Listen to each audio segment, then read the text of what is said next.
高尼在一家工厂里工作，微薄的工资只够他勉强糊口，但高尼不甘贫穷，他迷上了赌博，并渴望着能够有好的赌运来结束自己的命运。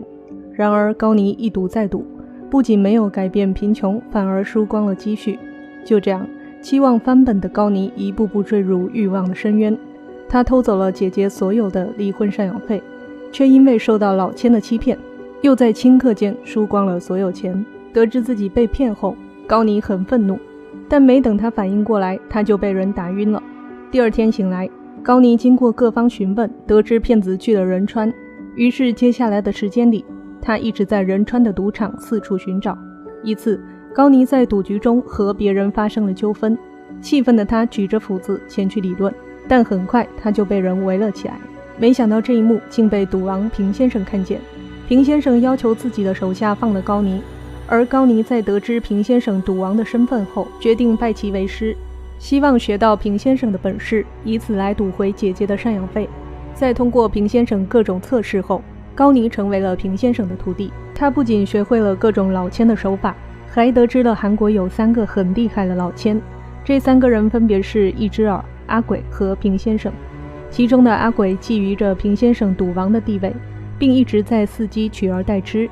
为了让高尼早日赚回赡养费后金盆洗手，平先生找到了老朋友红衣，并在红衣的策划下成功套路了一个将军。虽然如今的高尼已经挣回了姐姐的赡养费，但他却不想收手了。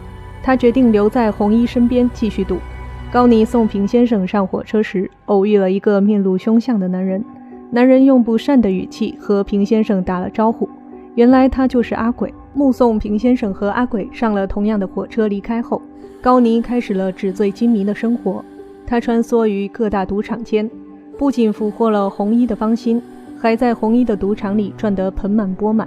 可是好景不长，高尼收到了平先生被杀的消息。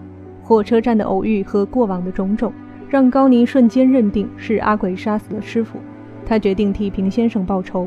高尼在阿鬼小弟的赌场里连赢几亿韩元，使得小弟不得不用武力逼迫高尼吐回自己的钱，且替自己工作。高尼勉强答应，可是却在第2天设计害死了阿鬼的小弟。阿鬼得知消息后气愤非常，他和高尼约好赌上一局。赌局那晚，高尼带着红衣赴约，可是高尼手气不佳，在阿鬼面前连连败退。最后一把中，阿鬼突然问到了平先生的近况，没等高尼回答，红衣就在一旁说平先生被人砍了右手，推下了火车。红衣的回答让高尼一愣，但很快他就收拾好表情，继续赌局。在高尼准备出千时，道行更深的阿鬼一眼看穿了他的套路，并扬言砍了高尼的右手。于是他们翻牌定输赢，可谁知最后翻开的牌竟然和阿鬼预测的不一样。就这样，高尼不仅赢了钱，还赢了阿鬼的右手。结束赌局后，高尼没有离开，反而质问起了红衣。原来平先生的尸体只有他一人见过，而此时的红衣却能够描述出死因。在高尼的步步紧逼中，真相终于浮出水面。原来红衣不满平先生的忽视，且想要彻底占有心爱的高尼，所以才动了杀心。顾念旧情的高尼还是放过了红衣，他拿走钱后远走高飞。可谁料阿鬼的手下竟然追了过来，在打斗中，高尼赢的钱掉下了火车，而他和手下也摔下了火车。高尼走后，红衣被抓入狱。某天，他被要求来辨认高尼的尸体。当白布被揭开后，红衣平静地说：“是他。”可实际上，尸体并不是高尼，而是阿鬼的手下。但红衣并没有说出真相。